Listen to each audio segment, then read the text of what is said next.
So Scott, earlier in the interview, we talked about a potentially dangerous scenario in which labor costs rise, which would spiral the entire inflationary environment out of control, put more people out of work.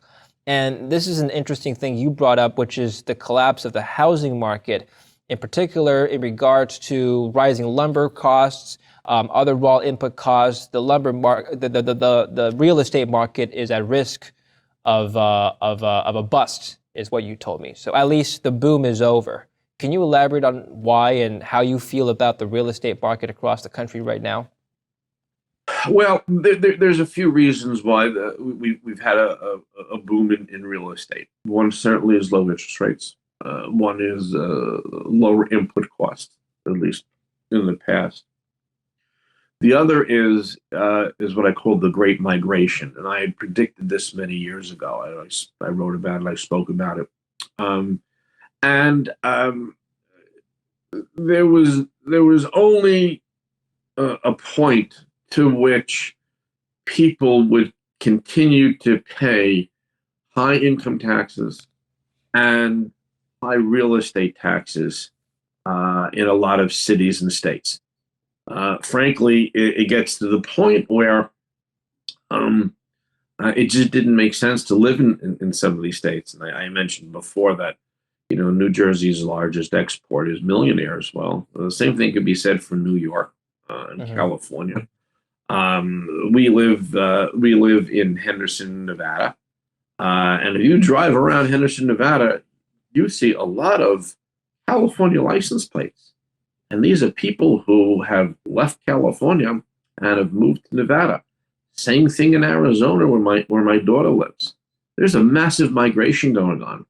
People are flooding into Texas, Arizona, New Mexico, Nevada. Florida. They're leaving New York, New Jersey, Connecticut, California, Illinois. And part of the reason why they're leaving is because income taxes are too high there. Part of the reason they're leaving is because real estate taxes are too high there. And add on to that, a lot of the social unrest that I talked about in the first part of the interview. People are saying, we've had enough. All right, you know what? I can run my business from home using Zoom, using other technology, the internet. Do I really physically have to be in New York City? I've spoken to a lot of attorneys and accountants, people who, when you turn back the clock 3-4 years ago, they rented out several floors of some very nice real estate in Manhattan. Well, they no longer need 20 floors in these buildings anymore. Now they maybe only need 10 floors. All right.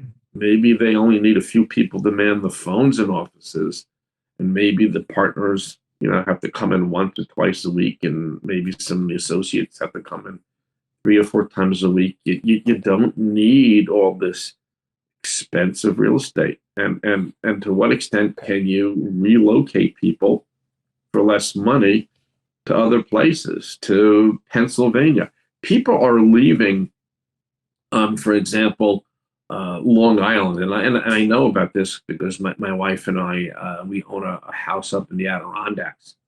People are selling their homes in the New York metropolitan area, selling a home for $750,000 and buying a beautiful home up in the Adirondacks, in Queensbury, or in Saratoga Springs for half the price, and living a pretty good life there. Yeah. And putting half the money in the bank and not have to pay some of the real estate taxes that they paid in Long Island or in New Jersey. It's happening. It's palatable. You see it happening. But I think the problem is that a lot of politicians just don't want to admit to it. And the proof's in the pudding. If you just look at the recent census results, and if you look at obviously what's happened in terms of some states losing representation in Congress and some states gaining it. All right, so Scott, let me just try to understand and unravel what you just said here, and correct me if I'm wrong. So you're saying the housing market is in danger of a slowdown in terms of demand in the metropolitan areas. whereas because we have seen a huge spike in prices in the suburban areas for exactly the reasons, the migration reasons you stated. So we're not going to get a huge crisis like the subprime mortgage crisis of 2008, right? We have totally different issues today. Is that what you're saying? To a great extent, we have different issues. Yes, there are a lot of marginal buyers today who are relying on lower rates of interest, and they may get squeezed out, or shall I say that the next marginal buyer may be squeezed out. But I don't think that we're going to have the type of subprime problem that we had 2 decades ago. But I definitely think that what we're going to see is we may get to the point at which the amount of defaults on mortgages may increase. But more importantly, I think the ability for people to be more mobile than they have been in the last few years is gonna decline, and so most of that migration may have already taken place, except for the millionaires who basically are going to make that decision on a year-to-year basis. Most of the millionaires will leave at the end of a calendar year. So we got a few more months until people start leaving again at the high tax brackets. But for the most part, for the people who've left Manhattan and gone to the New Jersey suburbs, or people who have relocated from Hoboken into some of the some of the New Jersey suburbs because they're starting families, that I believe is slowing down.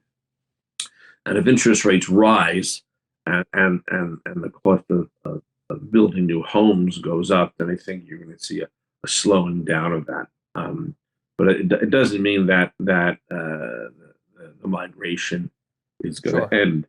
It's just going to slow down.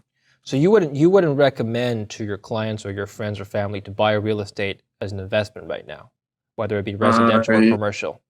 I would not, especially commercial. As a matter of fact, I owned a commercial property that we sold within the last year. No, I think having commercial properties, whether it's office or whether it's retail, I think is in for a world of hurt in the next few years.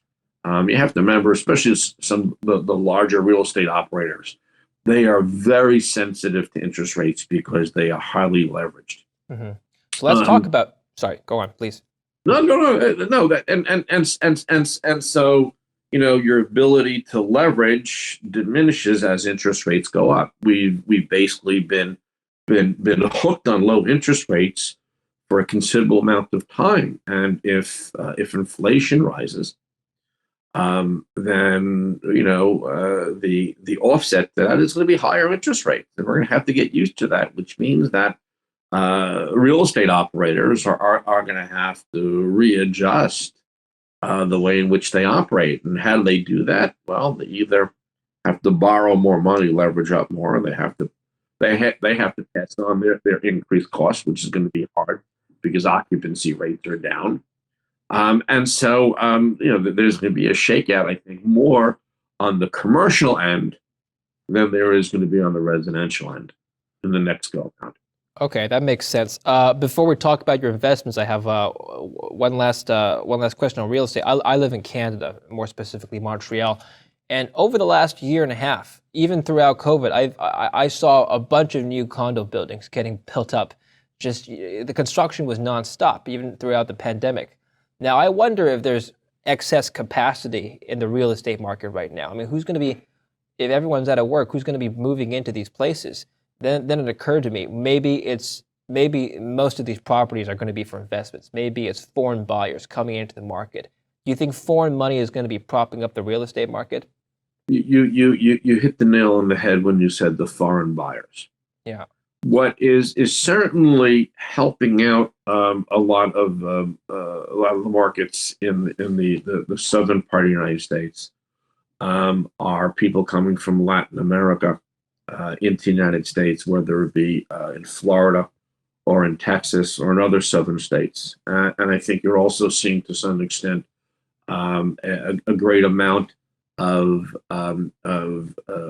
money and people who are leaving China and Hong Kong and are coming to the United States or Canada. I lived in the Far East for many years in Tokyo, and I also had responsibilities in Hong Kong. And I remember the great rush to leave Hong Kong and buy Canadian passports, if you recall, back in the late 1990s. I still think that you're probably seeing some of that go on. So the United States is getting a lot of Latin Americans with money coming in, and I think Canada, if I'm not mistaken, I haven't been there in a couple of years. My college roommate lives in Montreal, and I have a lot of friends there. But I think you've seen a great deal of migration from the Asian nations, especially China and Hong Kong, into Canada. So I think some of that building, in my speculation, some of that building is anticipatory as people are able to extract their capital from some of these countries that they want to leave. That's only my guess. And the danger.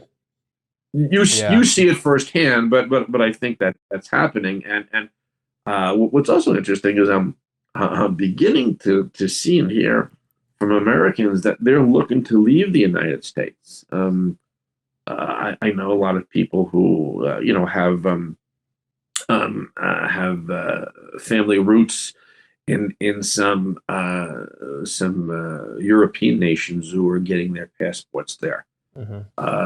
My wife and I and our family, we can get Israeli passports, and if things ever get horrible here, then we can go to Israel. I mean, the biggest concern for someone like me is growing anti-Semitism, and we're beginning to see that. And unfortunately, I lost half my family because of Nazism and anti-Semitism, and at least I know.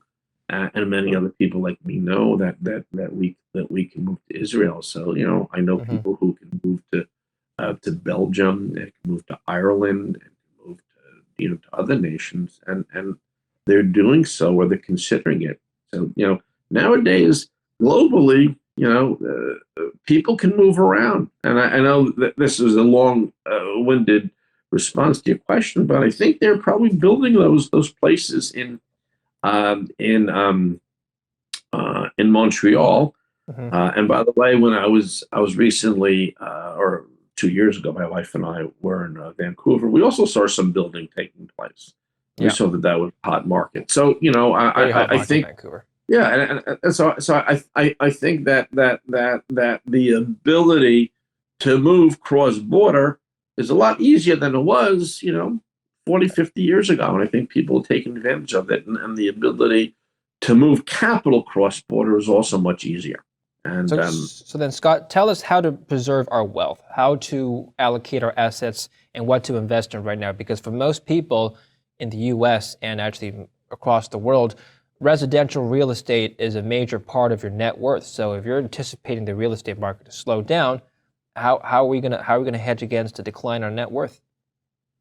Well, I think people have to understand that a house is a place to live in, and your home, or when you make a decision to buy a home, it's versus the decision to rent.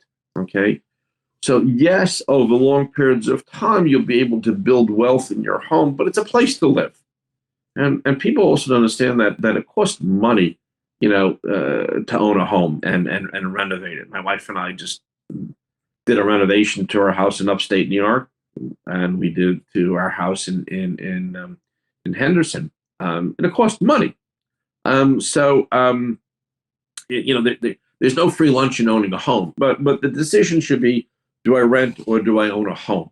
And I think people need to recognize that, and certainly I instill that with my kids. But having some of your net worth allocated to your home is very important. But you also need to have some of your net worth allocated to your retirement. You also have to have some of your net worth allocated just to general investing. We have 5 kids. I've been an investor my entire adult life. I make sure that each and one of my kids save money to the extent they can. Um, 4 out of the 5 kids who are post-college all have enough money for a deposit on the house because I've made them save and I've invested well for them. I still think that smart investing is a place that you want to begin, and then once you have enough money for deposit on the house, you reallocate those assets into your house. Um, there's nothing like living in a nice house with a backyard to raise a family, but it's an economic decision. Scott, tell us about the other trades you're making besides, or investments, should I say, besides real estate. You talked about inflation being a concern. What are some reflationary trades we should watch for? Well, I think I think that we had this tremendous boom in technology stocks over the course of the last 2 years, and I think you have to start taking some of that money off the table. Now, we've done fantastically well for our clients, but it's time to bring up the register. And I think it's time to start going from some of the leaders of the last 2 years into some of the laggards from the last 2 years. We stayed away from energy and materials and financials those 2 years, and it paid off handsomely in our growth portfolio. Now we're taking some of the money out of those technology stocks and we're putting into the metals, the mining, the infrastructure type of stocks. There's no doubt we need to rebuild roads and bridges in this country. We're also seeing that obviously the price that companies can earn by extracting items out of the ground is increasing, and their cost of doing so isn't increasing at as alarming a rate. So, allocate some of your money to mining stocks or material stocks. Allocate some of your money into industrial stocks, and lighten up a little bit on the technology stocks that have probably overdone it. What I like to say is that you can always find growth, but people mistakenly think that technology is the only place where you can find growth. And we're finding opportunities for growth elsewhere, and so we're doing that. It may mean that the rate at which you can earn money in growth stocks is not going to be as fast as it was the last 2 years. But at the same time, we offer to our clients not just a growth portfolio, but a dividend value portfolio. And I think what we're seeing is that capital is flowing out of growth and into companies that are paying dividends. And we're seeing that because there's a fear that interest rates are going to rise. And so what we're having some of our clients do is reallocate some of the assets from growth, especially some of the profits we've made them over the last few years, and put it into dividend value oriented stocks. Sure. The other thing we've done is we've just rolled out literally a couple of days ago a new consumer discretionary strategy and portfolio, because we think that, yes, the consumer is going to have more money in their pockets.